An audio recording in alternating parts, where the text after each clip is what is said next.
Now, our next speaker is Mark Hynes. He's a 10-year MDRT member and also 10 years of Top of the Table. He's a Platinum Knight of the MDRT Foundation, and for those of you who are guests today, the Foundation is the charitable arm of MDRT. Last year, volunteers packed 1 million meals to give to starving families, predominantly in Africa. They've given away $26 million since they've been formed in the late 50s. Mark Hynes became an independent broker in 1981, but he's also worked for various insurance companies and in management roles. He rejoined the advisor marketplace 18 years ago, and more recently set up Wealth Strategies, and last year accepted an invitation to join as a partner of St. James Wealth Management. Mark is simply one of the nicest people I know, and he also happens to run a fantastic business. So to share with us today on how to welcome clients, please welcome Mark Hynes.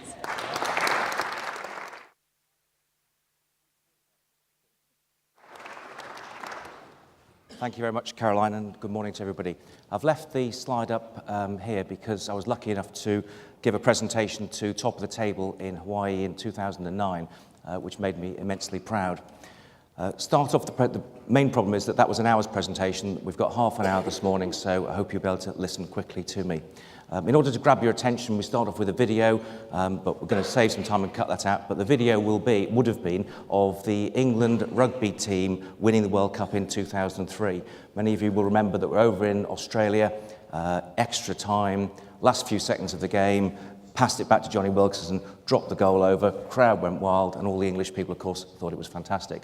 All the English players went running around the field, hugging the coach, Sir Clive Woodward, and we were all ecstatic. I'm sure many of you will remember that. Now, the English don't do very well at sport very often, and so for the achievement of winning the World Cup, the coach at the time, Sir Clive Woodward, was knighted and got the OBE. And so part of my presentation is to try and form a link between the England World Cup winning coach, Sir Clive Woodward, a dentist from Brisbane, Australia called Dr. Paddy Lund, and a financial advisor from Surrey, England called Mark Hynes, and talk about some of the critical non-essentials that I've learned from those two other characters. However, before I go on to the main body of the presentation, I want to talk about a concept that I refer to as getting it, where I think that life or nature gives us the chance to learn lessons. And if we learn the lessons, we move on. And if we don't learn the lessons, they kind of come back and hit us a little bit harder. So, for example, some of us probably will remember or will know people who have serial bad relationships, so they keep on having a bad relationship. Others of us will know people who always seem to have motor accidents and always nudges and shunts. Of course, it's never their fault. And some people are always bad with money and always in debt. And what these people don't always realise is it's that their own actions cause the consequences, and they actually are responsible for much of the things that happen. And the metaphor of the waves there, in my mind, is that if I was to step into the ocean, the first step would be quite inconsequential. It would make no difference. And the second step, I'd feel the waves coming against me. And the third step would come along. And if I just kept walking into the ocean, eventually the waves would overpower me and would knock me over and do me some harm. So I think what we ought to try and do in life is that recognise that we're given lessons and multiple lessons and try and learn from them early so that we can move on. And by way of example, I want to explain about two areas of getting it. One is MDRT and one is life assurance. So when I joined the business in 1981, early in 82, I was lucky enough to be invited to a group of people that set up a new business called Chase de Vere. And we used to sit around and have sales meetings. In those days, it was okay to have sales meetings. And we would listen to tapes of the great and the good. So on the very first page, I used to take notes at meetings. I don't know if any of you used to do things, good ideas, and then you stopped doing them, but I used to have a book of notes. And we used to listen to people like Norman Levine, to Bruce Etherington, Ron Barbaro, and in fact the legend that is Tony Gordon. And one of our meetings in 82, we invited Tony Gordon to come along to talk to our little group, and he travelled down from Bristol, gave a fantastic presentation. Now, probably today, Tony is the most famous agent in the world, or advisor in the world. But he did tell us about his humble start. He had 42 presentations before he made a sale, so it's quite tenacious, which then lapsed. But what he decided to do was to change his attitude and to learn from others in the business, learn from people at the LIA and to go along to the MDRT. And Tony was quite enthusiastic about the MDRT and top of the table and explained all these things to us. I thought it was a very interesting talk and ignored it. Roll forward to 2000 and in February 2000, Tony was now the president of the whole of the MDRT. It was the first time I had a non-North American president of the MDRT, and he was talking at Denby's wine lodge in Surrey at the LIA meeting. Gave a fantastic presentation. One of the concepts that Tony explained about was the difference between need and want. Many fact finds and many sales presentations always talk about identifying clients' needs, which in my opinion, or not in my opinion now, following Tony's presentation, was gibberish. We should try and identify what clients want, not what they need. So I'm sitting there thinking, I get that. And then he again enthuses about the MDRT and the top of the table. So I'm sitting there and I made a pledge to myself that I would go to the MDRT the next year, but I would go as a top of the table qualifier, which at that time meant I would have had to double the productivity of anything I'd ever done previously. I'd previously been 150 to 200,000 core to the table, but never broken through the barrier. But in that first year, I didn't see any more clients, I didn't sell any more policies, but just changed 2 words in my vocabulary. Instead of asking people what they need, I asked them what they want, and that resulted in bigger solutions and bigger sales, made more money, more than doubled my productivity in that year, and have been going along ever since. So Tony, thank you ever so much for inspiring me to go and for the idea. The thing that amused me most is when I got this book out to prepare for the talk, on page 1, a talk by Norman Levine.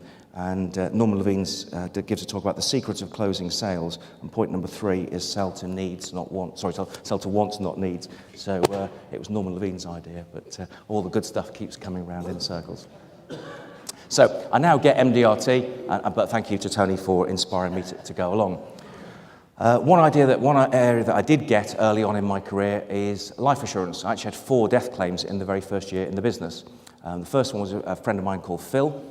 He was out drinking with a pile of friends one evening. He was a designated driver. He was actually stone cold sober. Unfortunately, that wasn't the case for the driver that smacked into him and killed him outright. So 21, Phil was killed. First time I'd taken a cheque along to see any family, and I didn't really know what to expect. And actually it was a bit of a difficult experience. The family were quite insulted that we were exchanging money for their son's life, and they didn't really think he should have a financial value, and actually they were a bit peed off that I was bringing along money and they'd lost their son. So it was a bit uncomfortable, but we decided to, is there anything that you could do to perhaps celebrate your son's life and bring the family closer together? So what they decided to do was to have a family holiday and go off to the States and try and rebond. Second death claim I had was a friend of mine called Charlie. I used to work at the Bank of England before I joined financial services. We had a narrowboat, which is called Sterling, and one weekend Charlie hired that for his 30th birthday. Coming back onto the boat, having had a drink admittedly, slipped, hit his head on the boat, went underwater. It took a few days to find his body, and Charlie died as well. Phil's family went off to America, off to the West Coast, to have a family holiday to get over everything. Phil's father, very, very fit man, ran a building business, but unfortunately he had a heart attack out in San Francisco Bay, and so the mother and daughter had to bring back the body of the father that they'd gone on a holiday to celebrate the son. Fourth one had a lady, Barbara, a teacher, mother of 3. She'd come down from the northwest to visit her son for the weekend. Her son had moved to London a few years earlier. Had a nice weekend together with her son. Walking along the River Thames, walking the dogs with her husband, and just outside Cliveden, big country house where the Astors live. And June the 6th, warm summer's evening, dry evening, a tree just cracked and crushed her to death. So in my first year, I had experiences of the emotional trauma that happens to families and the financial implications and consequences of that, which has meant that I'm not afraid to talk about life assurance because I recognise that people do die, and they die in unfortunate circumstances. So for me, in my first year in the business, I lost 2 good friends and a mother, and I saw the impact that had on the families from there. So I'm not afraid now to talk about insurance to any of the clients that I work with. So back to the main body of the presentation. One of our sponsors here today, Zurich, were also the sponsors of the England rugby team when they won the World Cup in 2003. And one of the strategic byproducts of that was that Zurich got to invite some of the advisors to Twickenham, tour around Twickenham, and listen to Sir Clive Woodward give his views on business and all the things that he'd learnt as well. Very, very impressive presentation. One of the comments that Clive said is that in his business career, he's only ever read one book more than once. And that book was by a dentist from Brisbane, Australia, called Dr. Paddy Lund. And one of the concepts in Paddy's book is to talk about CNEs, critical non-essentials. It's not very easy to buy the book, by the way. You can't go onto Amazon, you can't buy it in a bookshop, you can only buy it by referral. Clive goes on to talk about what he'd learned from this book about CNEs, critical non-essentials, and the whole presentation was about the little things that make a difference, the little 1%. He said, at international standard, any team can beat any other team on its day, so what you're looking for constantly is just a little tiny difference to continually improve. And some of the examples that he gave, one was teamship rules to keep the teams together. So you got all the squad in a room together, and they would make up rules as to how to conduct themselves. So being on time actually meant being 10 minutes early. So if the meeting started at 10 o'clock, you were there at 10 to 10, and if you were there after 10 to 10, you were late. It had how you deal with the media, whether you do interviews, all sorts of things like that. And so anybody in the squad that was picked to play for England had to read the teamship rules and sign an undertaking that they would abide by them. So everybody collectively worked together.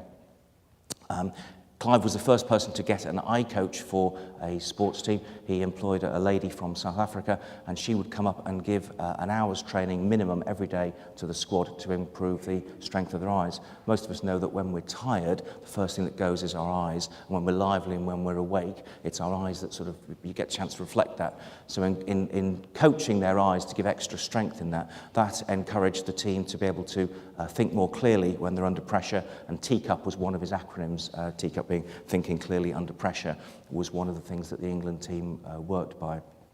He was also an advocate for a new kit design. He recognised that lots of people, lots of players were tackled by simply grabbing hold of the shirt or grabbing hold of the shorts and pulling a player down. So Clive was instrumental in designing the new kit where it's kind of spray on, which is the popular thing that the ladies suddenly seem to find rugby that much more interesting.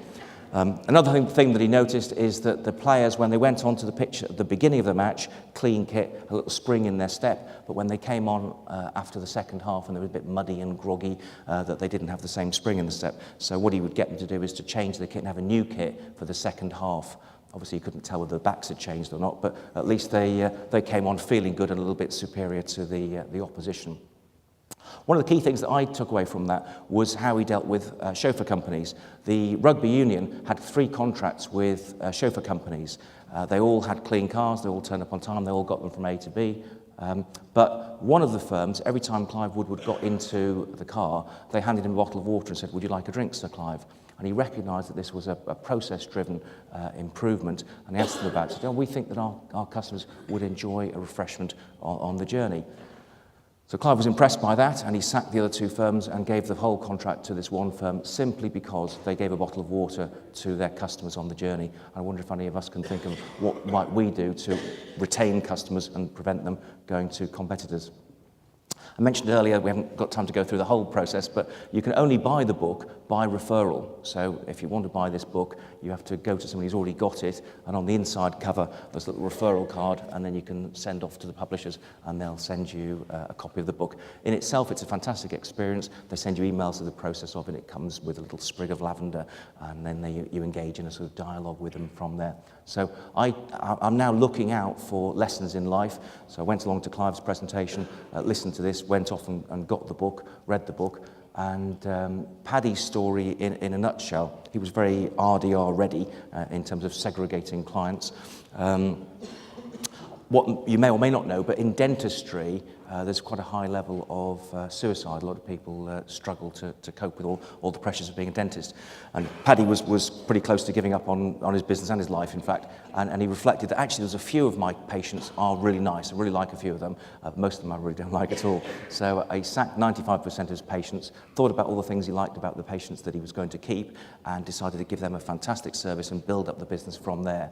There's no listings, he's not on the phone book in the yellow pages, there's no signage over his office, and the only way that you can get in to be a patient of Paddy Lund is by referral, and not existing customers. You have to be a good patient, and then when you're good, he gives you a card that says you've now got permission to refer people to become patients of Paddy Lund.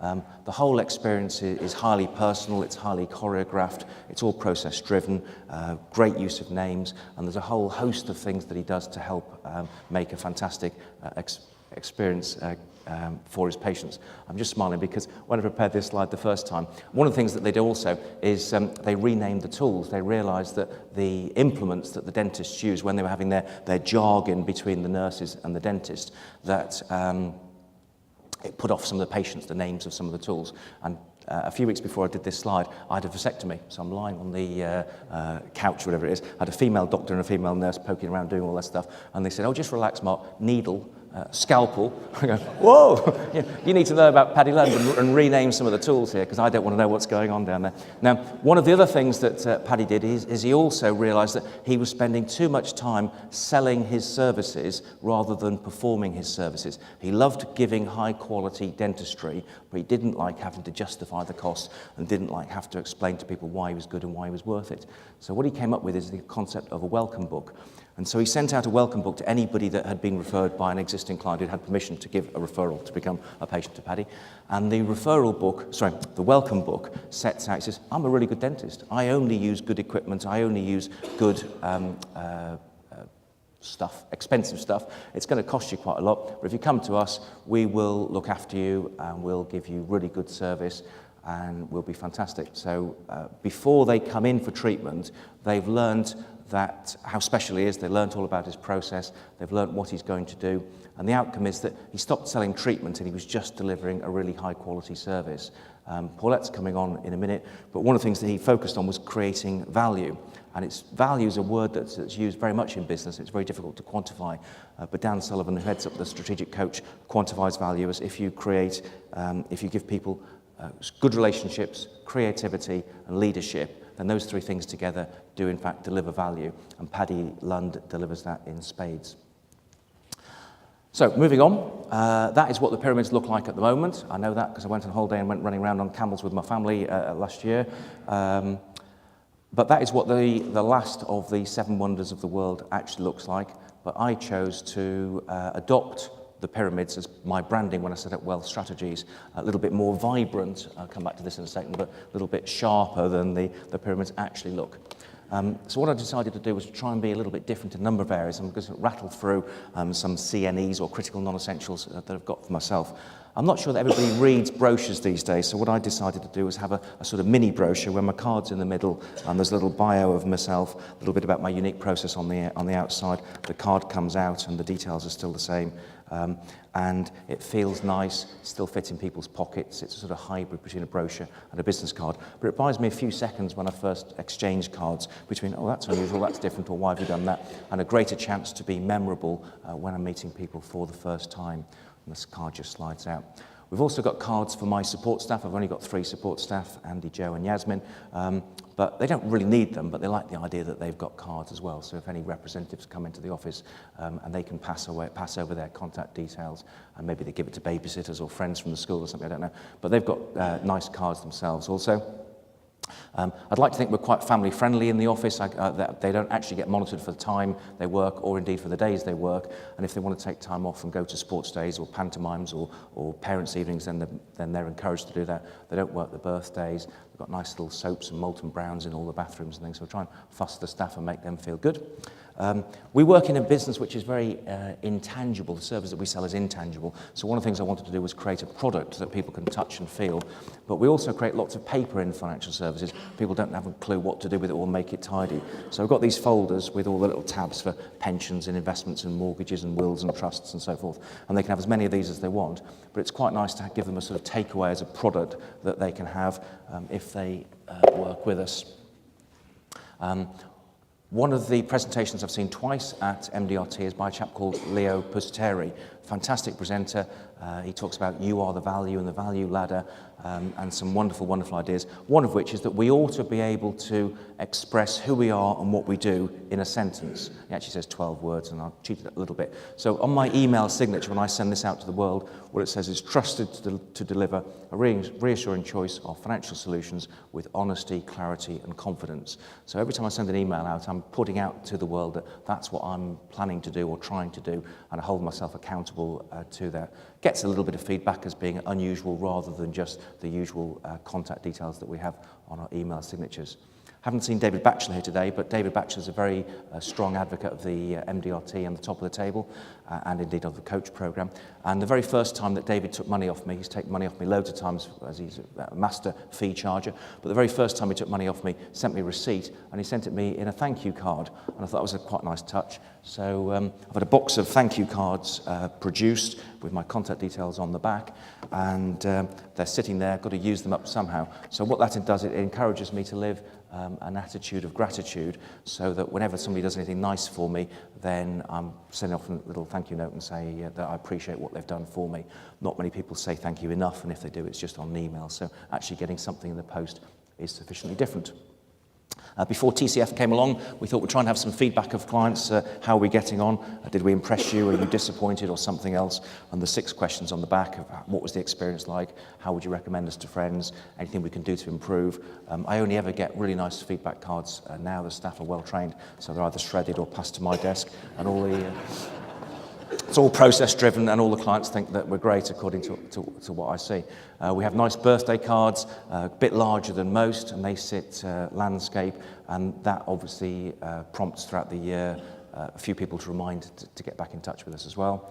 We have nice branded desk diaries and pocket diaries, leather with my contact details on, to remind of who we are all year round.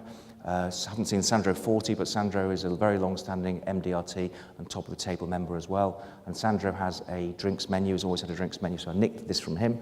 We have a laminated drinks menu. Visitors to the office, not do you want drink, it's please select a drink from our drinks menu, and they go, oh, that's very nice, and off we go and get some frothy coffee or whatever they want. And on my trip to Egypt, I also got some fine china Egyptian cups with pyramids on there as well to enhance the branding. Now, some of you might think that looks like a barn, which indeed it is. It's the first building on the way into a business park where we work, middle of nowhere in some fields. It's also the world headquarters of Wealth Strategies. And the reason that I've put that picture in there is that we've also got some branding on the blinds, which all light up at night as well. So anybody coming either to visit us or visit to anybody else in the business park has got the sort of colours and the branding through the windows throughout. I'm sure that most people in the room would do client events, and I've taken people to Palmer Day, motor racing, hired Sunseeker boats, Cartier Polo, golf at Wentworth, nights at the opera, all that sort of stuff. So I'm sure you do lots of those as well. But it's a great chance to spend time with your key clients in a relaxed environment to reinforce the relationships that we have with them. We haven't got a huge amount of time, so I'm not going to run this video, but I've got a nice professionally designed website, lots of graphics on it, lots of clicky page turning and stuff like that. But the first time that anybody clicks on the website, you get a bit of a video nasty come on, and I come on and go, hello, it's Mark Hynes, and introduce them to the site. But it's quite a filtering process as well, because what I pretty much do is say, if you're looking for a financial search engine or you're looking just to shop around, then this isn't the site for you, so sod off. But if you're looking for a high-class insurance professional and work with you long-term and all that sort of stuff, then I'm the person for you to have a look at our site from there. So a little video comes on and goes off. It's quite clever because the system recognises the URL of the machine, so the second time people sign on, they don't get bothered with it from there. You just get one hit unless you choose. So, Paddy Lund, we spoke earlier, he does a welcome book, so I thought, well, that would be quite a good idea. So I've got about 30 pages as a welcome book. It goes through our process, it goes through lots of things, but just skip through a few pages. On the very first page, at your initial consultation, which is entirely at our expense. Now, the reason I say that is there's lots of people who use the expression, it's free. So come to our first meeting, it's free. Now, I have a view that if something's free, then you don't really appreciate it and you don't really value it. But if something has a cost, it has a value, and if it has a cost which I'm paying for, it's entirely at my expense, then actually the meeting is more valuable than just saying it's free. We go through 6 questions down there of what's their previous experience, what have they been looking for, what's been good and bad about financial advice in the past. So I get a bit of a clue as to what they want to see from engaging with me, so that I can try and be prepared for them. We do a little bit of biography, and then we get to a page and I say, well, I've got 4 criteria for working with you. You don't have to work with me, I don't have to work with you. We have to like each other. If we don't like each other, then we're not going to take it further. If your time's not valuable to you, if you're going to shop around and double check everything I say, then that's not going to work. You have to have future economic potential. You have to be able to have some more work for you in future. And you have to be willing to follow my advice. And I explain that to them at the first meeting. And if they're not happy to do that, then that's fine, move on. And if they are, then it's a good fit. We have some graphics about our unique 8-stage process, which on the website it all moves around in nice colours. And in the welcome book, we have descriptions behind each of those 8 stages as to who we are, how we work, and what it means to them. We have a fee charging structure in addition to a retainer program which we describe. I've just put that up there because the background of that is an iceberg, and so in my mind that's a metaphor, because most of us know that there's less than 10% of an iceberg that you actually get to see, and more than 90% of the iceberg is below the water. And I try and express to people that the face time that you get with me is what you'll see for the iceberg, but behind the scenes in the office we'll do a huge amount of work for you, perhaps 9-10 times more than you'll experience. So what you pay us for it and what we'll earn is significantly more than just the time that you experience with us. We have a page about our commitments to you, how we'll treat you, how we'll respond in a timely manner, and what we'll do. We also have a page about your commitment to us. You'll be courteous to staff, you'll return things on time, you'll make decisions, I don't really care which way, but don't keep us hanging around. You'll make decisions promptly, and we explain that to them. Page about my USPs, page about the ethics, and we've got some stuff that we've adopted from Strategic Coach about the client conversation, when people have got concerns or opportunities or strengths, and we have some crib sheets to remind them to get that conversation flowing as well. So by the time we get to the first meeting, they've hopefully seen a website, they've hopefully had a welcome pack to know how we work as well. But I used to guess with NLP techniques what sort of person they are and how they wanted to be communicated with, but I can't concentrate on a conversation and trying to work things out. So I just ask them what's their preferred information style, how do they like to receive information, are they big picture, are they small detail, are they motivated towards something, are they motivated away something, how do they normally make decision processes, how does it feel when they make a good decision, how does it feel when you make a bad decision. And so when I'm working with them, I can focus my style and my energy in what works best for them. We're going to hear a little bit about coach in a second, but Dan Sullivan has got one question. It's such a good question that he's written a whole book about it called The Dan Sullivan Question, which is R factor. If we were to be meeting in 3 years' time, what needs to have happened in your business and your personal life for you to be happy with your progress? And you shut up, and they might take 2 minutes, and they might take 2 hours to answer that, but it's better than any fact find that you'll see designed, because it just unearths a fantastic response. But the R factor is relationship, and it determines whether they see a future with you and you in fact have a future with them. Very, very clever how that works. So drawing to a close, we're not going to have questions and answers, but I put that in because at the MDRT 2 years ago there was a lady called Victoria Laban, and one of the key points that she said is never finish a presentation off with a Q&A session, because you're not quite sure whether you're going to get questions, you're not sure how long they're going to last, or you've got no control over how the meeting finishes. So have a Q&A session and then have a little wrap up for yourself at the end as a sort of top tip. So I've pretty much finished, but what I wanted to just get message, my closing remarks are that in life, I've missed lessons often, and I've got a few lessons. I now look out all the time to try and learn as much as I can, as often as I can. I've learnt from Clive, I've learnt from Paddy Lund, I've learnt shed loads from MDRT. Try and keep an open mind. I hope that some of the ideas that I've shared with you have reminded you of things that you're already doing well, made you conscious of those. Even more so, I hope there might be some ideas that you can take away yourselves that will add to your business. and MDRT has been very, very valuable to me, fantastic to me, and I hope that those of you that haven't joined will give it some thought and go along and improve your own businesses and your own lives also. Thank you for your attention.